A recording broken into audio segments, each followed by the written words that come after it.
Hey guys, this is James, a non-professional, back with another episode of Draw Draw Draw, and today we're doing J. Scott Campbell's Danger Girl. Gets his first IP that he had when he was with Image Comics, and the camera angle that I'm using here is a downward facing camera angle, so the camera's on top and it's sort of looking down on Danger Girl here.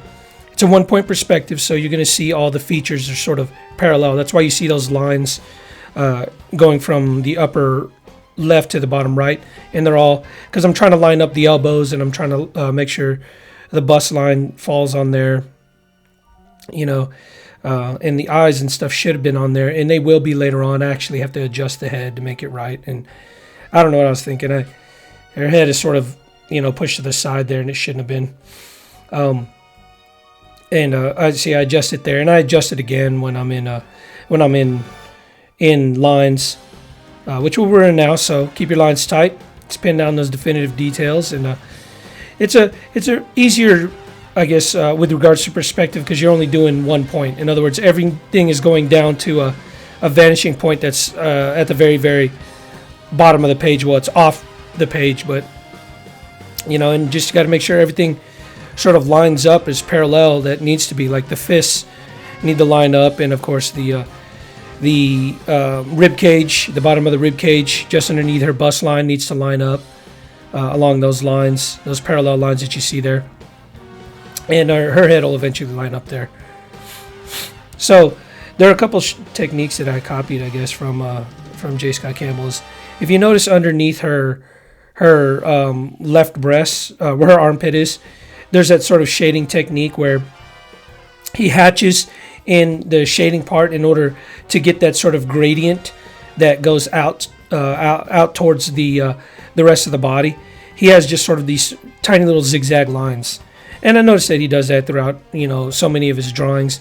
And I used it over there on her left shoulder as well, and of course her rib cage underneath her bust line. I used it again there. So he always draws like a sort of, I don't know if it's like a coloration, a sort of blush on his character's nose. So basically what you'll have is like a sort of circular line, a circular shape, I guess, on top of the nose, and then he'll hatch inside of it, almost like her nose is of a different color, like she's got a rosy nose, and he does that with his drawings. And I think it looks really good, so I went ahead and added that here.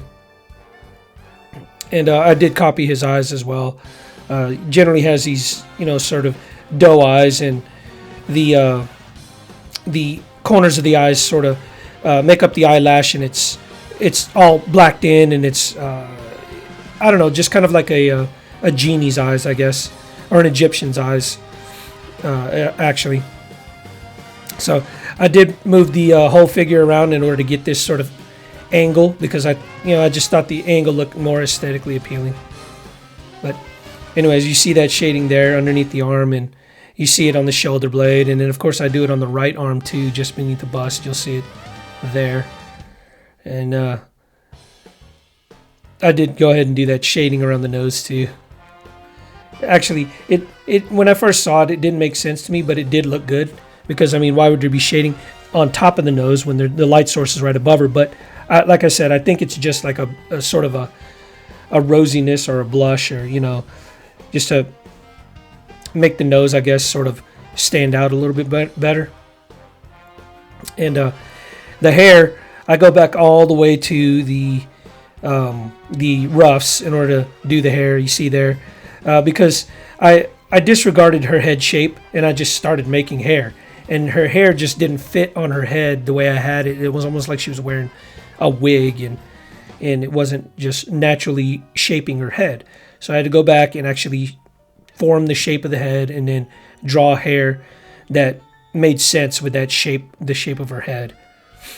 And actually what you're looking at is like her hair 3.0, because I had like 3 different versions of trying to get that right. And even though I don't think it's immaculate, I think it's aesthetically, appealing.